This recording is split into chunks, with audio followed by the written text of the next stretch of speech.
Hello दोस्तों, नमस्कार। स्वागत है आपका अपने YouTube चैनल नाउ रेलवे में। दोस्तों, जैसा कि आपको पता है कि इस चैनल पर रेलवे विभागीय परीक्षा संबंधित प्रत्येक विभाग का प्रश्न पत्र डेली अपलोड किया जाता है। अगर आप इस चैनल पर नए हैं तो प्लीज़ इस चैनल को लाइक कीजिए, सब्सक्राइब कीजिए और अपने दोस्तों के बीच शेयर कीजिए।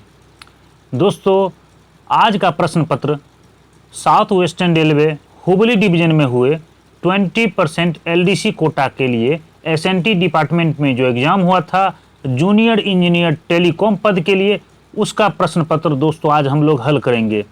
यह एग्ज़ाम 31/8/2023 को कंडक्ट करवाया गया था। इसमें टोटल नंबर ऑफ क्वेश्चन 110 थे। 10 प्रश्न आपको पता ही होगा कि LDC के जितने भी एग्ज़ाम होते हैं उसमें से 10 प्रश्न राजभाषा का पूछा जाता है। तो दोस्तों आइए देरी नहीं करते हुए शुरू करते हैं आज का पहला प्रश्न। पहला प्रश्न है दोस्तों, भूमि वृद्धि सामग्री में नमी बनाए रखने की क्षमता का गुण नहीं होना चाहिए। तो इसका सही जवाब हो जाएगा दोस्तों ऑप्शन नंबर डी, कथन असत्य है। प्रश्न संख्या 2, क्वाड केबल में कंडक्टर का प्रतिरोध डैश है। तो इसका सही जवाब हो जाएगा दोस्तों ऑप्शन नंबर डी, 28 ओम पर किलोमीटर। प्रश्न संख्या 3, IVRS डैश के साथ एकीकृत है। तो इसका सही जवाब हो जाएगा दोस्तों ऑप्शन नंबर बी, सर्वर के माध्यम से PRS और NTES डेटाबेस के साथ। प्रश्न संख्या 4, DTMF प्रणाली में उपलब्ध अधिकतम संख्या में स्टेशन कोड डैश है। तो इसका सही जवाब हो जाएगा दोस्तों ऑप्शन नंबर डी, 99। प्रश्न संख्या 5, PIJF केबल में नमी पानी के प्रवेश को डैश द्वारा रोका जाता है। तो इसका सही जवाब हो जाएगा दोस्तों ऑप्शन नंबर डी, जेली के द्वारा।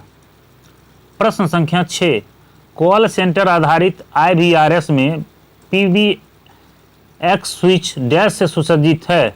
तो इसका सही जवाब हो जाएगा दोस्तों option number C, 72 analog extension. प्रश्न संख्या 7, इक्वलाइजर एम्पलीफायर सिस्टम में क्वाड केबल का डैश समाप्त हो जाता है। तो इसका सही जवाब हो जाएगा दोस्तों ऑप्शन नंबर ए, लोडिंग। प्रश्न संख्या 8, क्वाड केबल पर किए गए चालन परीक्षण की आवधिकता क्या है।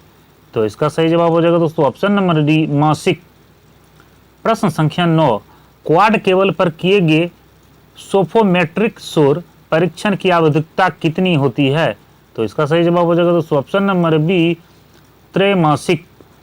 प्रश्न संख्या 10, आयन मंडल की सबसे निचली लेयर कौन सी है।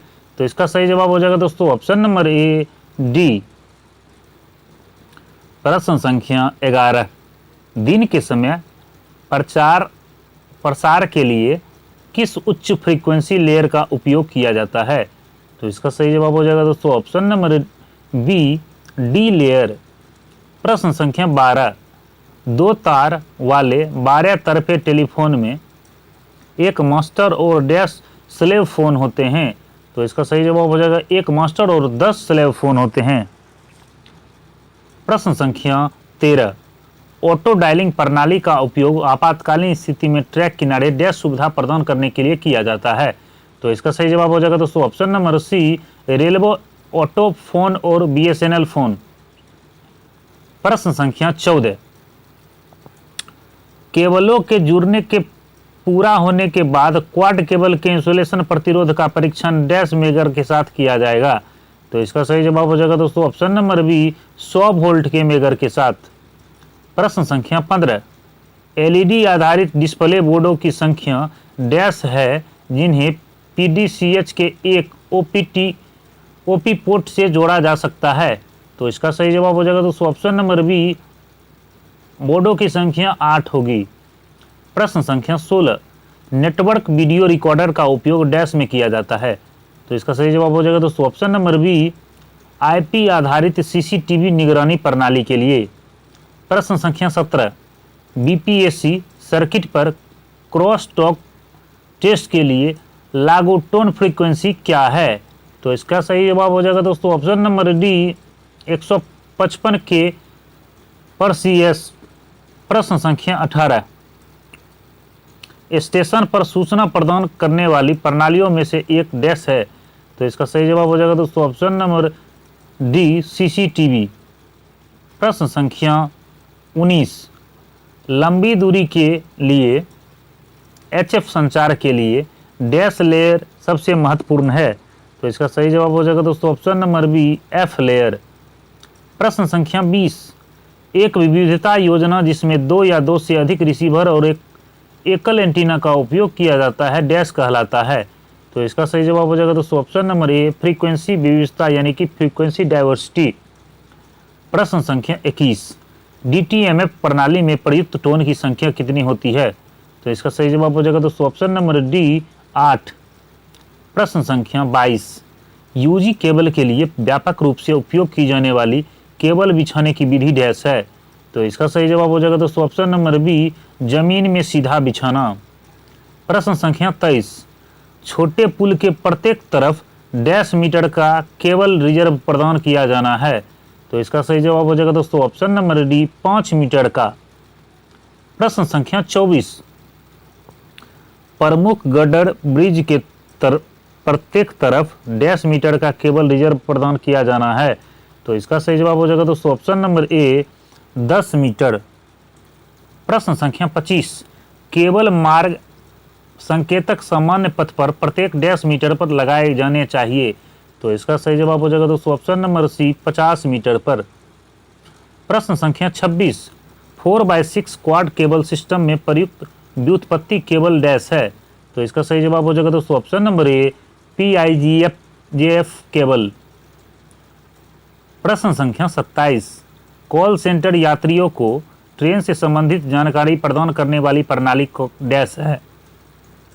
तो इसका सही जवाब हो जाएगा दोस्तों ऑप्शन नंबर सी यात्री छोर पर। प्रश्न संख्या 28, सभी नए टेलीकॉम केबल डैश के करीब बिछाए जाएंगे। तो इसका सही जवाब हो जाएगा दोस्तों ऑप्शन नंबर डी रेलवे सीमा के पास। प्रश्न संख्या 29, नियंत्रण कार्य में सीओडी की भूमिका डैश है। तो इसका सही जवाब हो जाएगा दोस्तों नियंत्रण कार्य में SNT यहाँ लिखा गया है। तो इसका सही जवाब हो जाएगा दोस्तों ऑप्शन नंबर डी संचार पैदा करना। प्रश्न संख्या 30, OHE मैश और केबल के बीच रखे जाने वाली न्यूनतम दूरी क्या है। तो इसका सही जवाब हो जाएगा दोस्तों ऑप्शन नंबर ए 5.75 मीटर। प्रश्न संख्या 31, 20 जोड़ी PIGF केबल में जोड़ी संख्या 16 का रंग कोड डैश है। तो इसका सही जवाब हो जाएगा दोस्तों ऑप्शन नंबर डी नीला एवं पीला। प्रश्न संख्या 32, RI क्षेत्र में आपातकालीन नियंत्रित मुख्यालय उपकरण डैश के साथ प्रदान किया जाता है। तो इसका सही जवाब हो जाएगा दोस्तों ऑप्शन नंबर ए ट्रैक्शन पावर कंट्रोलर के द्वारा। प्रश्न संख्या 33, प्रत्येक संयुक्त लूप पर डैश मीटर का केबल रिजर्व प्रदान किया जाना है। तो इसका सही जवाब हो जाएगा दोस्तों ऑप्शन नंबर बी 3 मीटर का। प्रश्न संख्या 34, सोफोमेट्रिक नॉइज स्तर का मान डैश से नीचा होना चाहिए। तो इसका सही जवाब हो जाएगा दोस्तों ऑप्शन नंबर सी 2 MV। प्रश्न संख्या 35, IPIS में RS 232 केबल में डेटा स्पीड डैश होनी चाहिए। तो इसका सही जवाब हो जाएगा दोस्तों ऑप्शन नंबर डी 57.6 kbps। प्रश्न संख्या 36, गूगल मानचित्र में लाल तीर डैश को इंगित करता है। तो इसका सही जवाब हो जाएगा दोस्तों ऑप्शन नंबर सी विलंबित गाड़ियों को यानी डिलेड ट्रेन। प्रश्न संख्या 37, बिजली चमकने के दौरान हवा का गर्म होना डैश तक बढ़ जाता है। तो इसका सही जवाब हो जाएगा दोस्तों option number D 30,000 degree kelvin तक। प्रश्न संख्या 38, IPIS में प्रयुक्त RS 232 केबल की अधिकतम लंबाई डैश है। तो इसका सही जवाब हो जाएगा दोस्तों ऑप्शन नंबर बी 15 मीटर। प्रश्न संख्या 39, आइसोलेशन ट्रांसफार्मर डैश पर प्रदान किए जाते हैं। तो इसका सही जवाब हो जाएगा दोस्तों ऑप्शन नंबर ए केबल हर्ट्ज पर। प्रश्न संख्या 40, बिजली चमकने के दौरान करंट की तीव्रता डैश तक बढ़ जाती है। तो इसका सही जवाब हो जाएगा दोस्तों ऑप्शन नंबर सी 10 kA से 200 kV तक। प्रश्न संख्या 41, आइसोलेशन ट्रांसफार्मर लगभग डैश किलोमीटर के नियमित अंतराल पर लगाए जाते हैं। तो इसका सही जवाब हो जाएगा दोस्तों ऑप्शन नंबर ए 17 किलोमीटर पर सेकंड। प्रश्न संख्या 42, you by ji telecom cable में अधिकतम अनुमेय प्रेरित वोल्टेज डैश है। तो इसका सही जवाब हो जाएगा दोस्तों ऑप्शन नंबर डी 150 वोल्ट। प्रश्न संख्या 43, कर्षण विद्युत प्रणाली की सामान्य परिस्थिति में दूरसंचार केबल में लंबवत रूप से प्रेरित वोल्टेज डैश वोल्ट से अधिक नहीं होना चाहिए। तो इसका सही जवाब हो जाएगा दोस्तों ऑप्शन नंबर ए 60 वोल्ट से। प्रश्न संख्या 44, दूरसंचार केबलों में मुड़े हुए जोड़ी केबलों का उद्देश्य क्या है। तो इसका सही जवाब हो जाएगा दोस्तों option number D cross talk को कम करना। प्रश्न संख्या 45, आरडीएसओ विशिष्टता पीआईजीएफ टेलीफोन केबल के लिए डैश है। तो इसका सही जवाब हो जाएगा दोस्तों option number B IRS TC 41/97। प्रश्न संख्या 46, रोलिंग स्टॉक के उचित उपयोग का कार्य डैश नियंत्रित के अंतर्गत आता है। तो इसका सही जवाब हो जाएगा दोस्तों ऑप्शन नंबर ए उप नियंत्रण। प्रश्न संख्या 47, क्वाड केबल के कैपेसिटिव कपलिंग में असंतुलन का कारण डैश बनता है। तो इसका सही जवाब हो जाएगा दोस्तों option number C cross talk. प्रश्न संख्या 48, चार्टिंग सर्वर रेलेवेट नेटवर्क के माध्यम से डैश से चार्ट डेटा प्राप्त करता है। तो इसका सही जवाब हो जाएगा दोस्तों option number D PRS server. प्रश्न संख्या 49, क्वाड नंबर 1 के साइड सर्किट 1 के संबंध में क्वाड नंबर 1 के साइड सर्किट 2 के बीच कैपेसिटेंस असंतुलन डैश है। तो इसका सही जवाब हो जाएगा दोस्तों ऑप्शन नंबर डी K11। प्रश्न संख्या 50, ओवरहेड लाइनें RI क्षेत्र में दूरसंचार सर्किट के लिए उपयुक्त नहीं है क्योंकि 25 kV द्वारा प्रेरित वोल्टेज का हस्तक्षेप होता है, यानी कि ऑप्शन नंबर डी इसका सही जवाब होगा। प्रश्न संख्या 51, ओवरहेड लाइनें RI क्षेत्र में दूरसंचार सर्किट के लिए उपयुक्त नहीं है क्योंकि 25 kV द्वारा प्रेरित वोल्टेज का हस्तक्षेप है। प्रश्न संख्या 52, VF सर्किट के लिए क्रॉस टॉक को डैश फ्रीक्वेंसी के साथ मापा जाना चाहिए। तो इसका सही जवाब हो जाएगा दोस्तों ऑप्शन नंबर डी 1000 CS/CS। प्रश्न संख्या 53, कॉल सेंटर डैश से गाड़ी के आगमन प्रस्थान की जानकारी जैसे गतिशील डेटा प्राप्त करता है। तो इसका सही जवाब हो जाएगा दोस्तों option number C NTS server के द्वारा। प्रश्न संख्या 54, भूमिगत दूरसंचार केबल में लोडिंग का उद्देश्य क्या है। तो इसका सही जवाब हो जाएगा दोस्तों ऑप्शन नंबर सी ट्रांसमिशन हानि को कम करना। प्रश्न संख्या 55, 6 वायर्ड केबल के लिए लोडिंग सेक्शन की लंबाई क्या है। तो इसका सही जवाब हो जाएगा दोस्तों ऑप्शन नंबर डी 2000 मीटर। प्रश्न संख्या 56, क्वाड केबल के कैपेसिटिव कपलिंग में असंतुलन का कारण डैश बनता है। तो इसका सही जवाब हो जाएगा दोस्तों option number C cross talk. प्रश्न संख्या 57, वॉक इकाई के अलावा नियंत्रण कार्यालय में एक DTMF डैश की भी आवश्यकता होती है। तो इसका सही जवाब हो जाएगा दोस्तों ऑप्शन नंबर सी एनकोडर।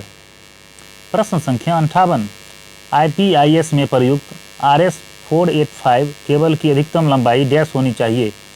तो इसका सही जवाब हो जाएगा दोस्तों ऑप्शन नंबर सी 1200 मीटर। प्रश्न संख्या 59, 100 जोड़ी केबल में इकाइयों की संख्या डैश होती है। तो इसका सही जवाब हो जाएगा दोस्तों ऑप्शन नंबर डी 5। प्रश्न संख्या 60, कई अर्थ किए गए गड्ढों के कनेक्शन के साथ लूप अर्थ का चयन तब किया जाता है जब प्राप्त अर्थ प्रतिरोध डैश होता है।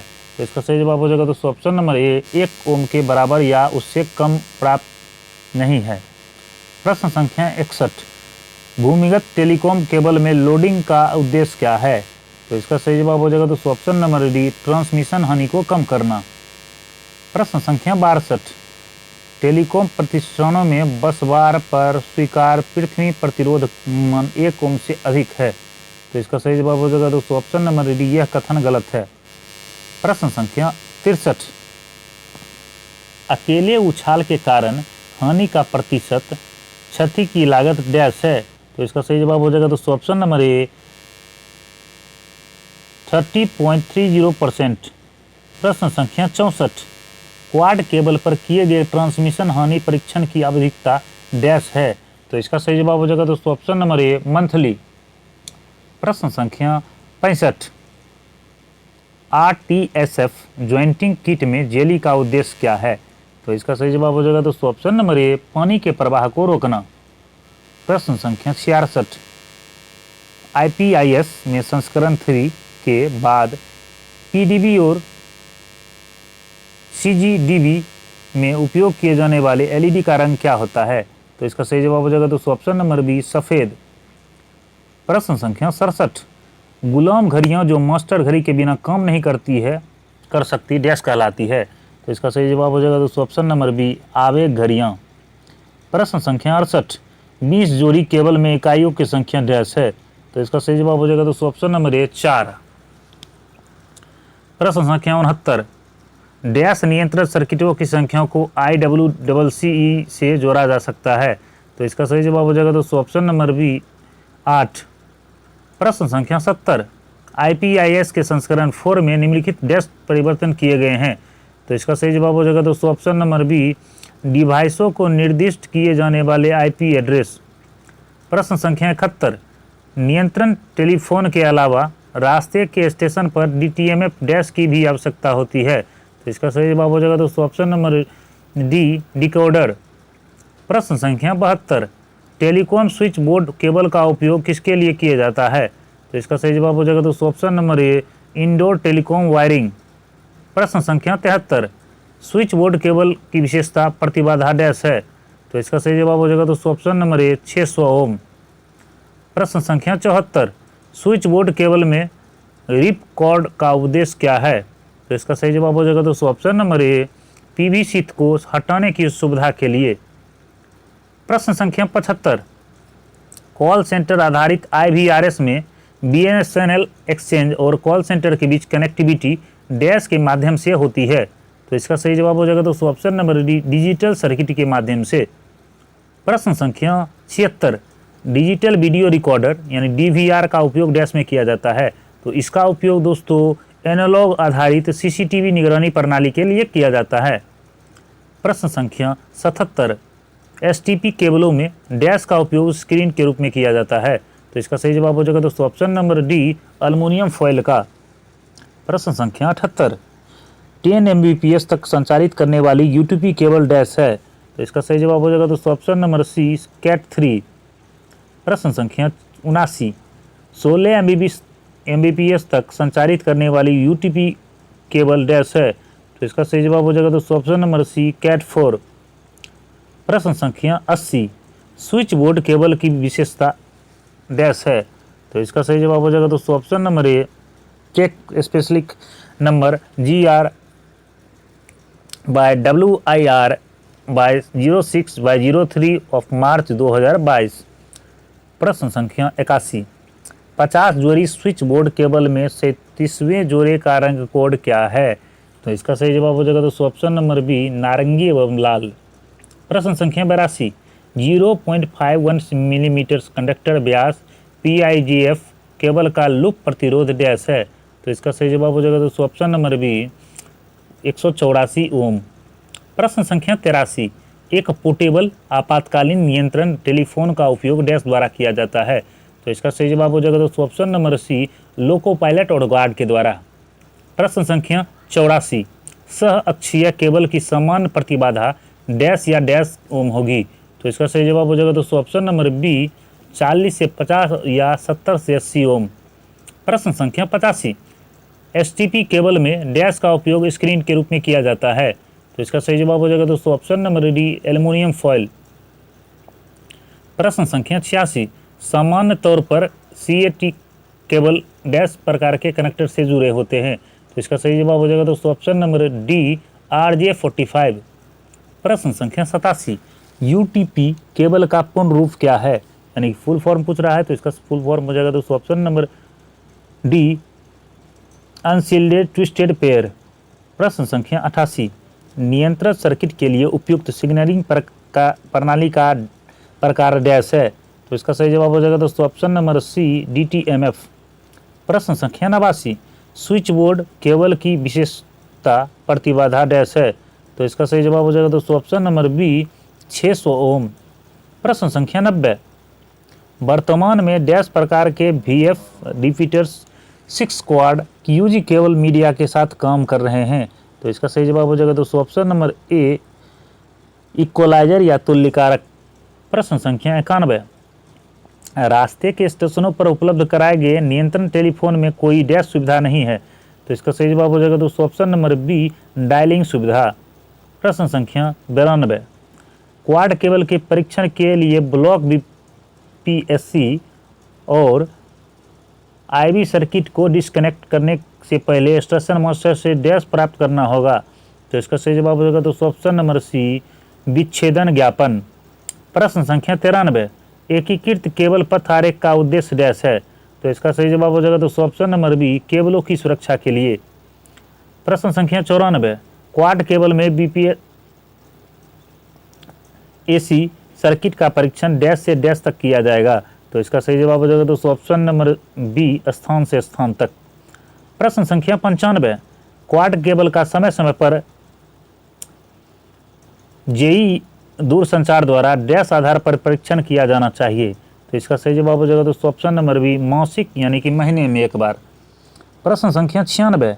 LED आधारित इलेक्ट्रॉनिक डिस्प्ले बोर्ड डैश है। तो इसका सही जवाब हो जाएगा दोस्तों ऑप्शन नंबर सी गैर संवादनात्मक सूचना प्रणाली। प्रश्न संख्या 97। क्वाड केबल का अधिकारियों द्वारा डैश में एक बार निरीक्षण किया जाना चाहिए। तो इसका सही जवाब हो जाएगा दोस्तों ऑप्शन नंबर ए वर्ष में एक बार।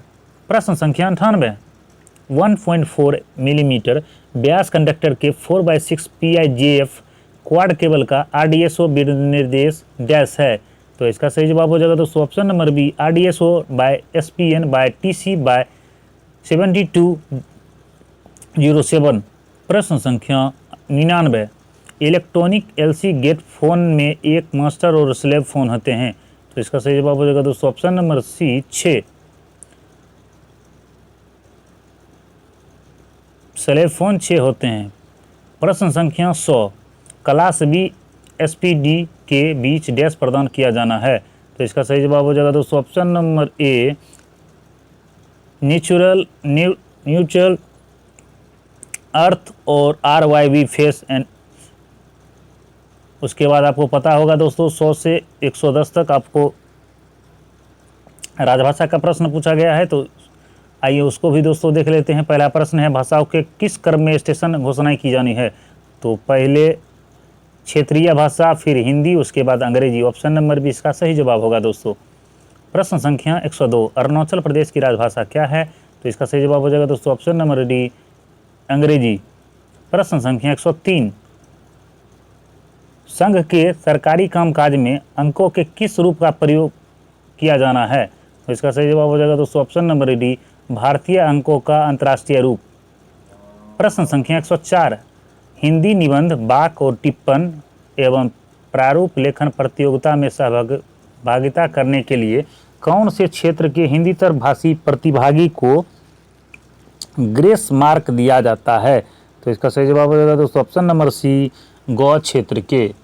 प्रश्न संख्या 105। राजभाषा संबंधित संसद समिति के प्रथम अध्यक्ष कौन थे जिसे राजभाषा आयोग की सिफारिश पर गठित किया गया था। तो इसका सही जवाब हो जाएगा दोस्तों option number D Shri Govind Ballabh Pant. प्रश्न संख्या 106। संविधान के अनुसार वैधानिक नियमों, विनियमों और आदेशों का अनुवाद कौन करता है। तो इसका सही जवाब हो जाएगा दोस्तों ऑप्शन नंबर सी कानून मंत्रालय यानी लॉ मिनिस्ट्री। प्रश्न संख्या 107। राजभाषा अधिनियम की धारा 3(3) कब से प्रभावित हुई। तो इसका सही जवाब हो जाएगा दोस्तों ऑप्शन नंबर डी 26 जनवरी 1965 से। प्रश्न संख्या 108। रेलवे के राजभाषा अधिकारी के लिए प्रश्न संख्या 108। रेलवे के राजभाषा अधिकारी के लिए एक माह में कितने निरीक्षण अनिवार्य हैं। तो इसका सही जवाब हो जाएगा दोस्तों ऑप्शन नंबर ए 1। प्रश्न संख्या 109। हुबली शहर में कार्यरत नगर भर राजभाषा कार्य समिति के अध्यक्ष कौन हैं। तो इसका सही जवाब हो जाएगा दोस्तों option number C western railway के GM। और आज का अंतिम प्रश्न दोस्तों, राजभाषा संबंधित संसदीय समिति में राज्यसभा के कितने सदस्य होते हैं? तो राज्यसभा के दोस्तों 10 सदस्य होते हैं और लोकसभा के 20, टोटल 30 सदस्य होते हैं। तो ऑप्शन नंबर इसका ए हो जाएगा। तो दोस्तों ये थे हुबली डिवीजन में हुए जूनियर इंजीनियर टेली के क्वेश्चन पेपर। तो दोस्तों अगर आपको यह वीडियो पसंद आए तो प्लीज़ चैनल को लाइक कीजिए, सब्सक्राइब कीजिए और अपने दोस्तों के बीच शेयर कीजिए। तो दोस्तों आज के लिए इतना ही, मिलते हैं फिर नए वीडियो के साथ। तब तक के लिए जय हिंद, जय भारत।